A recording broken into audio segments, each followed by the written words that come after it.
መንገድህን ለእግዚአብሔር አደራ ስጥ። መውጣትና መግባትህን አንተ ብክንክን አትበል፣ ለሕያው እግዚአብሔር አስረክብ።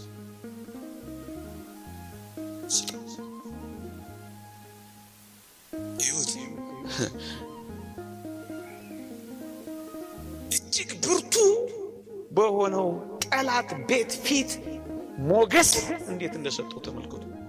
የጲጢፋራ ሚስት ፈታኙ እንኳን ሳይቀር ያለ ዮሴፍ እግሯን ማነቃነቅ ማትችል ሴት ሆነች። እንዴት ይደንቃል! አለቃውን የሚገዛ ሆነ። ለምን? እግዚአብሔር ከሱ ጋር ወጥቷል። እግዚአብሔር አብሮት ተሰዷል። አባ ጊዮርጊስ ዘጋስጫ እንዳለው ቅዱስ ዮሴፍ ሲታሰር እግዚአብሔር አብሮት ይታሰራል። ግድ የለም እግዚአብሔር ከእናንተ ጋር አብሮ ይውጣ። ግድ የለም እግዚአብሔር አብሮ ከእናንተ ጋር ቤት አልባም ይሁን። ግድ የለም እግዚአብሔር ከእናንተ ጋርም ተንከራታችሁ ይሁን። ግድ የላችሁ እግዚአብሔር ቤታችሁ ይሆናል። እግዚአብሔር ንብረታችሁ ይሆናል። እግዚአብሔር ጸጋችሁ ይሆናል።